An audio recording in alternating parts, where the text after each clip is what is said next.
Jadi alhamdulillah kehadiran Iwan Fals datang ke rumah bertamu itu banyak cerita, banyak kisah, banyak karya dan banyak inspirasi juga, banyak informasi juga dan itu semua kan gue posting juga di YouTube gue. Kan gue ada 6 channel YouTube ya. Ada The Hakim Channel, The Hakim Safiari, The Hakim Music, ada The Hakim Story, Aisyah Hakim sama The Hakim Junior.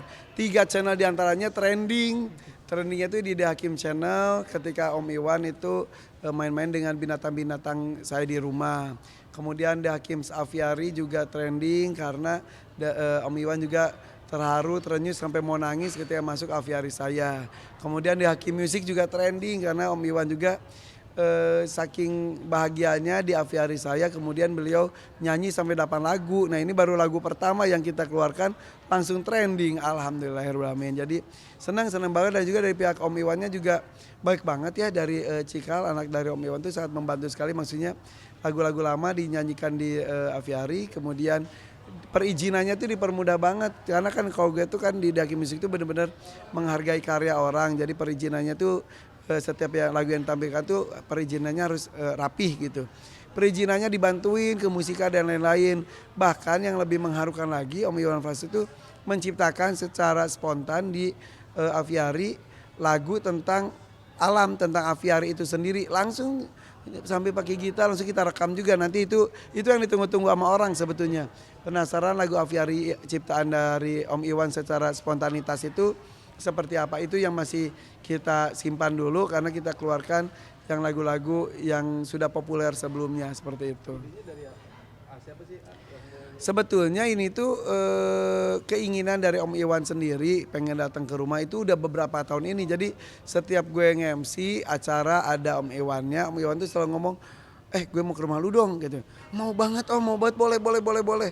Terus udah lama hampir setahun kemudian kadang-kadang kan ketemu sama Om Iwan tuh setahun sekali di acara-acara besar gitu.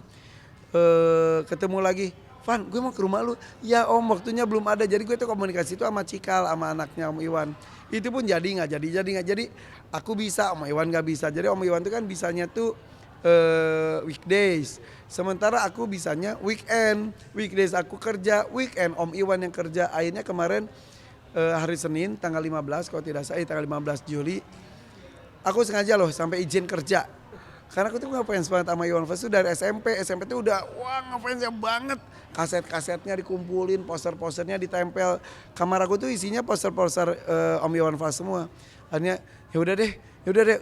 Untungnya alhamdulillah teman-teman kerja gue juga produser-produser gue tuh mengizinkan gue hari itu tidak bekerja, dipindah hari.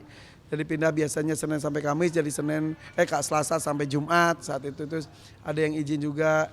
Ya udah akhirnya ketika datang itu kayak mimpi banget. Ya udah jadi kenyataan dan alhamdulillah ternyata memang sama-sama cinta alam sih.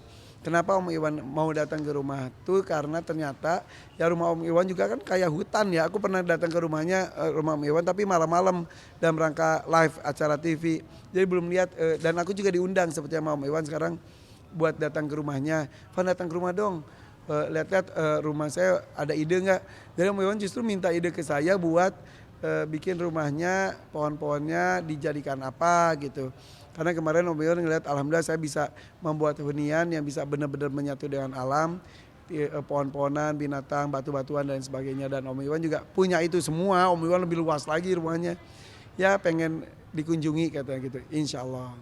Itu yang menarik, mengadakan mini konser di atas Dek ya gitu. Jadi kan itu nggak sengaja, nggak diniatin sebetulnya Om Iwan tuh pengen datang ke rumah tuh pengen lihat rumah aku, pengen lihat aviari, plus sebetulnya kalau Cikalnya sih pengen bikin konten juga, konten nyanyi. Om Iwan emang diniatkan bikin nyanyi dengan bikin karya dengan para musisinya juga, biar anggota bandnya juga datang. Dan kemarin juga datang, tadinya sambil bawa alat musiknya. Ya gini, itu binatangnya terganggu gak? Enggak, binatangku mau udah pada bisa berdampingan banget dengan manusia.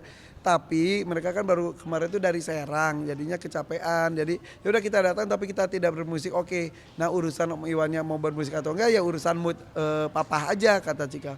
Ya udah enggak diniatin juga pas lihat. Om itu alhamdulillah kagum gitu. Ya udah kan ada gitar di rumah, kan aku juga ada studio musik juga. Kasih gitar. Dia ini beliau gitu. mic, aku kasih mikrofon, aku siapin speaker, siapin rekaman. Jadi itu udah gak diniatin, spontan banget. Tapi aku ngomong ke tim aku, nanti kalau tiba-tiba Om Iwan mau nyanyi, siapin aja direkam dan lain, karena kan kesempatan banget, kesempatan emas bisa merekam Om Iwan nyanyi di Aviary. Udah, tidak cuma satu lagu, 8 lagu nyanyi. Alhamdulillah. Ih, berkah banget gue. Aduh, itu kayak mimpi, gue sampai nangis. Jadi aku bilang gini, Om, tadi Om Iwan bilang nangis ngelihat Aviary, sekarang saya nangis ngelihat Om Iwan nyanyi di dalam Aviary saya, itu luar biasa. Yang luar biasa lagi, yang dimanjakan adalah karyawan-karyawan saya semuanya nonton di kayak konser, benar konser di pinggir kolam, ngeliatin di antara pohon-pohon. Abis itu foto bareng, tanda tangan, ngobrol, makan bareng. Oh, itu mah istimewa. Ini sampai sekarang gue kalau ngobrol ini tuh happy banget sampai sekarang gitu. Oke, Kang Jalu juga sempat foto juga gitu, dan itu Oh iya. ulang tahunnya apa, ada kabar bener gak sih harus dibikinin lagu tuh? Enggak. Ya, kalau kemarin pas ada Om Iwan datang, Aisyah juga ketemu, Jalu, Jaki ketemu gitu, maksudnya foto-foto ini legend. Mungkin buat di usia mereka masih begitu, aku bilang ini idola ayah dari semenjak Dupas. Udah gitu mereka, oh iya ayah ternyata dia tuh terkenal banget. Iya emang gitu. Jadi ya hebat. Dan ternyata tanpa setahu mereka juga, ternyata mereka juga ada beberapa apal, karena mereka kan sering dengar lagunya aku setel juga. Jadi mereka juga apal, tapi pas lihat oh itu penyanyinya gitulah. Dan Jalu sebetulnya ada nggak usah deh, ntar aja. Pokoknya ada karya dari aku yang mudah-mudahan jadi, ya udah nggak usah ceritain sekarang, ntar aja dulu. Tapi kalau Jalu ulang tahun kemarin tuh sebetulnya Jalu dapat kejutannya, dapat kuda. Itu mah udah cita-cita dia. Tapi Jalu tuh sudah bisa menciptakan lagu juga mengenai berkuda.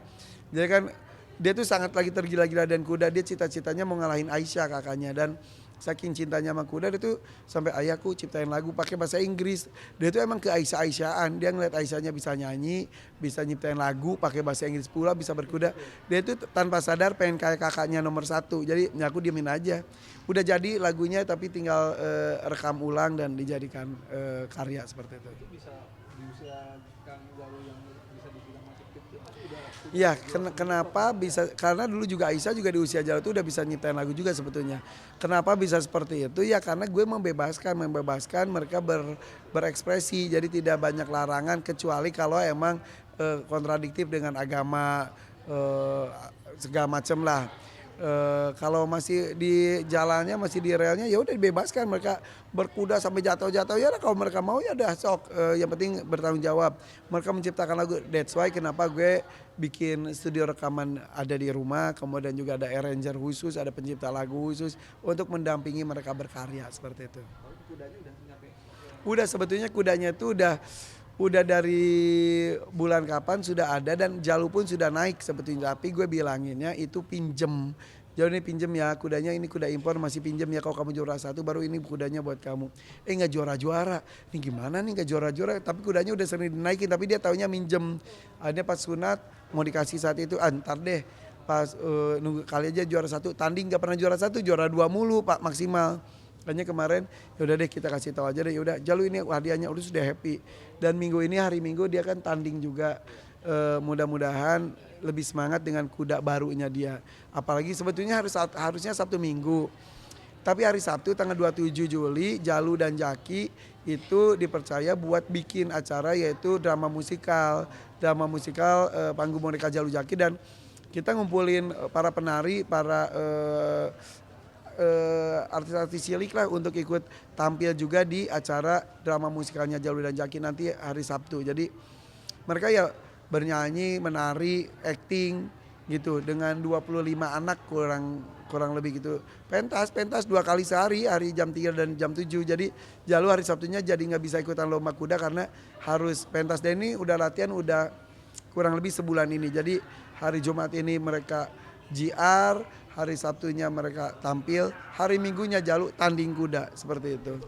Idenya dari Aisyah juga. Jadi sebetulnya ini kelanjutan dari tahun lalu, di Hari Anak juga kan gue bikin drama musikal Panggung Boneka Jalu Jaki. Jadi di The Hakims Junior, salah satu channel gue juga kan gue ada bikin cerita pakai boneka seperti si Unyil zaman dulu. Karakter itu ada Jalu, Jaki, Lasmi, Tommy, itu ada berbagai macam daerah. Nah kali ini di tahun ini Galeri Indonesia Kaya meminta Kalau kemarin itu kan tahun lalu kita kerjasama, kalau ini meminta kita tampil secara profesional, jadi makanya sehari 2 kali jam 3 dan jam 7. Itulah, karena karena diminta profesional, ada budgetnya juga dari mereka, dibuka undangan juga, dibuka tiket juga, dan tiketnya udah sold out. Dari hari Senin kemarin buka baru berapa menit langsung sold out gitu di 2 pementasan. Kita deg-degan banget, mudah-mudahan lancar. Mudah-mudahan Jaki terutama ya, karena usianya masih 5 tahun, mudah-mudahan moodnya bagus, nggak mogok di tengah jalan, amin. Bagi terakhir Kak, bagi waktunya gimana kan si Kang Jalu kan sering Itu Jalu, Aisyah dan anak-anakku yang lain tuh udah biasa ngeliat bapaknya sibuk. Jadi kalau mereka tuh dengan kesibukan itu mereka ikut menikmati. Jadi mereka lapor dan bangga, ya minggu ini aku sibuk banget ya. Latihan koreo, latihan kuda, kemudian juga latihan vokal, sekolah dan lain-lain. Tapi alhamdulillah Aisyah dan Jalu juga, ya kita ngomongin 2 anak ini dulu, yang 3 lainnya juga alhamdulillah. Aisyah dan Jalu nilainya juga bagus. Kemarin juga pas lagi rapot gue gini, A semua dan bagus semua juga gini. Jadi kok bisa? Iya, padahal dia nggak pernah belajar kok di rumah. Dia di rumah tuh ya main aja, main sepedahan, main segala macam, main sama binatang, main sama anak-anak kantor, berkuda segala macam. Nggak pernah belajar. Tapi nilainya bagus, alhamdulillah. Kemudian